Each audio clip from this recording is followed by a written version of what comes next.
Price. How are you? I am fantastic. How are you? I'm good. Happy New Year's to you and your followers. Yes. Yes, yes, yes, yes, yes.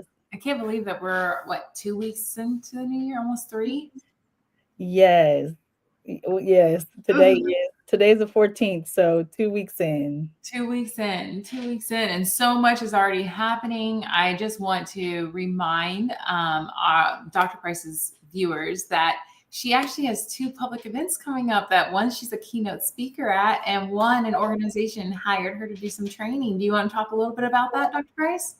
Yeah, I think I'm excited about it because, most of the time these things are private and we can't invite people. But the Institute for Management Studies is having a 2 day session or actual session, and then a post session specifically about leadership. And then I am the keynote speaker for the Beloved Conference, massive women's conference for the Church of the Resurrection in Leawood. And that one is also virtual, so you can be anywhere in the world and join. And both of those are on the website. So I am excited about that because typically my friends and family and former clients can't come to my stuff. So if you're interested, the events page is at the bottom of livelyparadox.com. And we'd love to see you in the audience. We would love to see you. So, with that, Dr. Price, I am just honestly honored by how well What's Up Doc has taken off. And it was literally something that you and I were just talking about in the midst of, probably one of our one on ones. But we have been getting so many good questions coming in. Last year, we closed it really, really well. And so I just want to jump into some of the questions that we received for 2025 so far. Are you ready? Yeah, it sounds good. I think I remember exactly how this happened. We were hoping that I could get on a news station and have an actual segment and lifestyle talking about leaders, and that didn't happen. So we decided to do it ourselves. Do it on our own. All right. So, for those of you that do not know, Dr. Price has not seen these questions. I keep saying that she has this magic power that she's able to answer questions on the spot and help solve some of your questions. Freehand. So the first question that we have, Dr. Price, comes from one of our leaders. It says, as a leader, I'm feeling overwhelmed and burned out, but I don't want my team to notice and lose confidence in me. How can I manage my own well-being while continuing to support and inspire my team? Yeah, so without having information about why the burnout is happening, I think it's important to just first make sure you're well. It is almost impossible to pour into other people when you don't have anything in your cup. And I know you've probably heard that said before, and so I'm going to echo it again. There are a few reasons for burnout. One of them is truly that we are not all in. And so here's what I mean. If ever I'm doing things that I don't have energy, passion, and commitment for, and worse, if I don't even have the talent to do, if I have to do that task or try to reach that goal over and over and over again, and I'm not all in, I am going to be exhausted. Someone I admire used to talk about it in this way. I can spend all day working, but if somebody says to me, Nicole, you want to go see your favorite comedian tonight? I am not going to decline. I'm going to go because all of a sudden I have this burst of energy to be able to do this thing I love. And so, one, I'd like for you to take an inventory. And I know that what I'm asking you to do is take time that you've already just told me you don't have. But I want you to do an inventory of what in your life is taking up space that you really enjoy, and what are those things that just do not bring your heart desire, and how can you get those things better in balance. All of us have to do things that we don't enjoy doing. Some of us have a little more of that than others, but if you are out of balance in that space, I want you to try to figure out how you can get back in balance. The other thing I'll say is there are jobs that we love, that we were really excited about when we got the call to say, hey, you've been offered this position. I know when I started my own company, I was super excited. And when I find myself being tired, it's because I've lost sight of gratitude.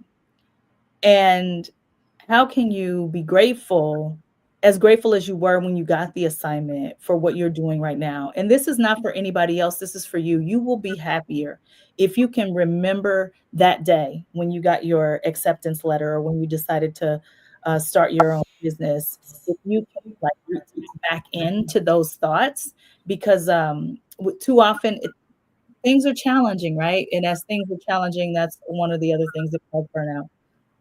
Last but not least, too often we're trying to be in more than one place at the same time.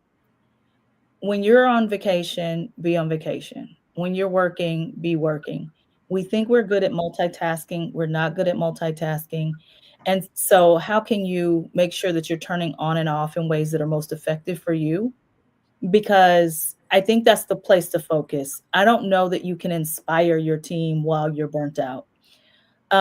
Last thing is, this is the decision making class that we teach, because we talk with leaders often and they're making the big decisions, the middle level decisions, and the decisions that don't have any weight to them at all. I know, Jocelyn, as an example, if somebody doesn't have the budget, you have a list of questions that you can go through on your own without talking to me to determine if we will or won't accept whatever situation it is they have.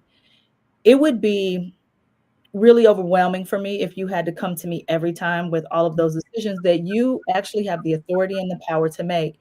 And leaders too often are like, bring everything to me. And even if they don't want people to bring everything to them, they're answering the questions that people bring to them, therefore teaching them to do that over and over again. And so I think the first step is to take an inventory. Awesome. Thank you, Dr. Price. You're welcome. Here's the next question. Dear Dr. Price, I watched last month's segment and it had me laughing because I have 3 children that are constantly on their phone and doing the TikTok trend. Look, listen, but we don't judge. Well, I decided to run this trend with my team. I was not prepared for the answers. I'm slowly finding out that my team is miserable, unhappy, and not performing well. We didn't hit our numbers last year, and I'm curious if it's because of the reasons why they're unhappy. One of the things that came up is I'm constantly throwing more onto their plate, and it's changing the dynamics of our team. An example of it is when I came onto the team in May to lead this group, we were doing things that I felt was taking forever. So I came up with a new system and process, and I put that in place. I'm finding out that it's actually taking my team longer to complete tasks because they're so used to the old way because they've been with the organization for 20 plus years. What are some things that I can do to help my team? Because I'm judging them right now. Yeah. I got 3 things. So first, be grateful that people have trusted you enough to let you know kind of where they are. But 2, while I do tell leaders that you are responsible for the work climate on the team, because I don't want leaders looking at their employees going, they're responsible for the work climate. Some of that is a little bit of hyperbole. So if it were my team, I would pull everybody together in a room and say, here's what I've heard, and then ask people what are their best suggestions for how to improve the work climate. And then in that list of things that could improve the work climate, I would ask people to like help put those into 2 categories: things we control and things we don't control. Because there are going to be things on that list that you just absolutely can't control. As an example, if you're in a manufacturing environment and people want to work from home, that's just not possible. So that would be in the out of control zone. And then once you have your 2 lists, you ask your team, are they okay with not addressing the out of control items and focusing on the things that you can't control? And then just workshop that. Like, how can we, who's willing to take on which thing to help make sure that the workplace is what you want it to be? Because if your process improvement decision is supposed to be more efficient and that it's just not because people don't know how to do it yet, well, that's a training issue. That's a patience issue, patience as people get up to speed. That is not, let's go back to the old inefficient way because people don't want to try the new way. We just had this on our team, right, Jocelyn? We both are familiar with a certain website platform. We know how to make changes in it, but we learned from a very reputable firm out east that the one we're using is not the best. And the new one will require us to learn. And a learning curve. and it's going to be slow. And my job as the leader is to be patient with both of us during that process, but it does not mean that we stick to the old way when Mhm. it's best in practice, best in class. And so I think those two things are important. But also, what I want for you as a leader to do is to think about, because whenever I hear you just keep dumping stuff on us, you keep dumping stuff on us, that makes me think that you're not using your one-on-ones and your team meetings effectively. When you have things that you need to give people, save it for the one-on-one, your weekly one-on-one meetings with folks, instead of just whenever you wanted to drop by, just dropping things in. Because what that'll allow you to do is to check prioritization and to be able to gauge who's overloaded and who's not. The other thing is your team meetings should be, I think, weekly, but you could get away with doing them once a month if you do these little super small stand-up meetings every day. And if you use those more effectively, people are less likely to feel like they're drinking from a water hose. Mhm. And so those are the three things I would suggest. Dr. Price, and this isn't one of the questions that's on there, but I just want to have a follow-up. How do you, as a leader who hasn't had one-on-ones, let's say you were promoted to a position and now you're leading people, how do you start working one-on-ones into your schedule? Like if you have no idea what a one-on-one is, do you have any type of feedback to help those individuals, those leaders? Yeah, I get one of Ken Blanchard's books like yesterday. Yesterday, because if there's a meeting you should not miss, it's your weekly one-on-one with each employee. And this is an issue at every level of organizations. In fact, the higher sometimes I get to talk to people at high levels of organizations. They're like, "Oh, I talk to my C-suite. I talk to my administrators all the time." Together, when you're just driving by, when you just walk, like, it's super informal, because I get that the world has turned into a very informal place, but the basics of how humans are has not really changed. We need dedicated time to talk about where you might be getting stuck, what I can do to support you, what you need to do differently, because sometimes people have personal stuff going on that just can't it ain't gonna come out in some random flyby. And so if you need help with a one-on-one, send us a note and I'll send you like a template that we use. In fact, Jocelyn, at one point you bought me a notebook to take notes for our weekly one-on-ones. Do you have yours?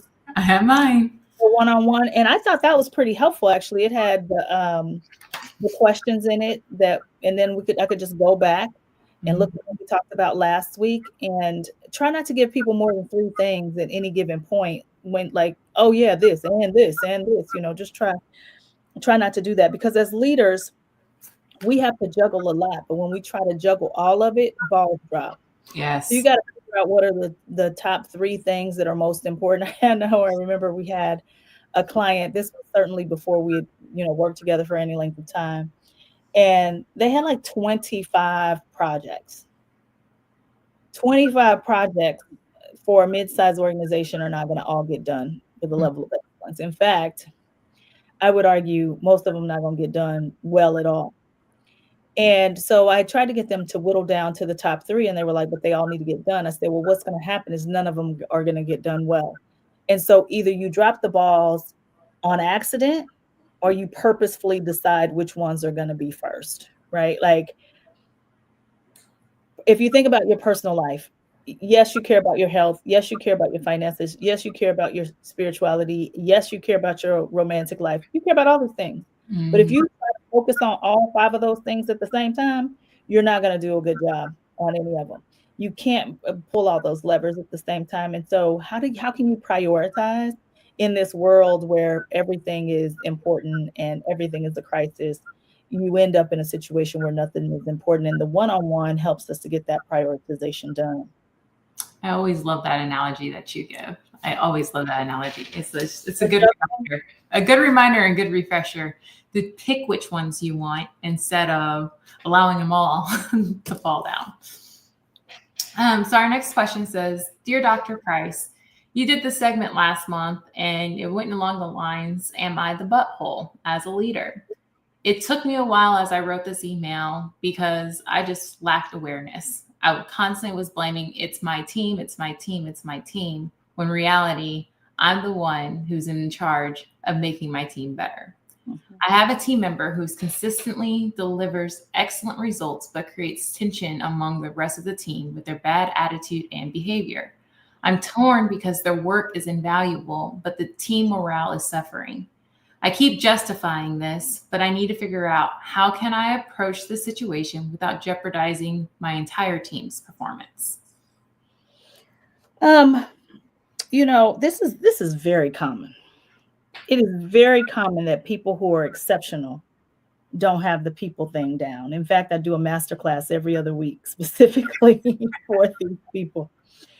And I think it's important to recognize that everyone has a need to be liked, regardless of what they say. We are humans. We like to be part of groups and we like to be part of a group where we belong. People say, I don't care nothing about those people at work, but man, isn't it nice to be working at a place where you do care about the people at work?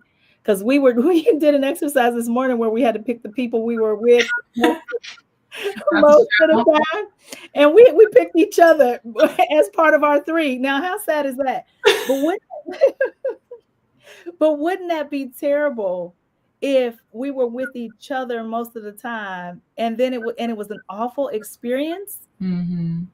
And so, given that, I want you to assume that this person wants better working relationships, and they just don't know how. You cannot push people to do anything because if you try to push them, they're going to push back. Right. But I think it is wholly within your purview to be able to expect that a person can get along with their team members. And so this is the courageous conversation that you have to say, I need a person who has this level of functionality and also can get along with the team.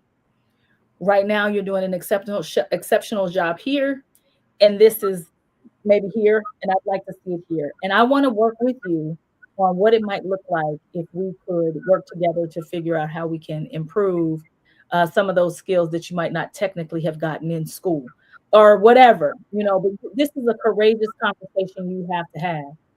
Too often, what leaders do instead is act like, if I try to build the skill of this person on these soft skills, they're going to quit.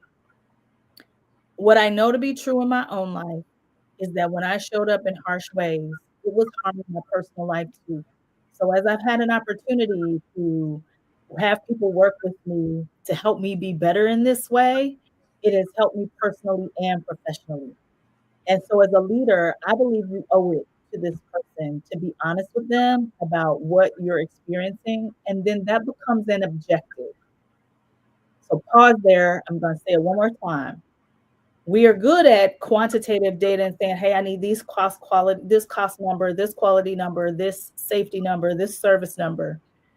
But we don't think about that we should put in objectives that I expect that you can get along well with others on the team. And in the days of AI, you don't have to work too hard on this. You can just say, hey, given the competencies for the role, how would you word an objective when I'm asking a person to show up with a little more emotional intelligence? And then now here's where your heavy lifting comes. You can't just have one conversation and think people are going to be better. That's not how it happens. When people are trying to change actual maladaptive behavior, it's not going to happen overnight without some kind of lived experience to cause it to happen. And so you got to give this person some room to be able to grow. And my hope is that they're not creating a whole lot of damage in the meantime. But it is completely acceptable to expect that people can show up. And I know this is hard given where we are right now in the United States, okay? But it is acceptable to expect emotionally intelligent behavior on your team. But that's a conversation. And you got to have a courageous conversation. I can't give you courage, but I can tell you that courage is doing it even if you're afraid to do it. Dr. Price, as you were talking, I don't know why I just started thinking about a couple weeks ago. I think I called you because I was like, I had lost it. I was like, I'm about to go off on everyone in any space because I had, for those that don't know, I had lost my dog in early December. and it's been hard. And I've had my dog for 13 years, and I get a call that they gave me the wrong ashes. And so my initial reaction was I just wanted to burn everything down, but you helped me take a moment, and it required a moment. Mm-hmm. And it was us just focusing on people don't wake up every morning and say, I want to screw up That's or correct. I want to make someone mad. Like that is not a goal that most people in the world wake up to make. And I think when you talk about courageous conversations, it's also just taking a moment to think about if you were in that person's shoes, how would you want your boss to react? And so I absolutely love the advice that you just gave this leader because it resonates with me with our conversations not too long ago. So thank you. Yeah, and I don't want to leave out what's most important about last week. You were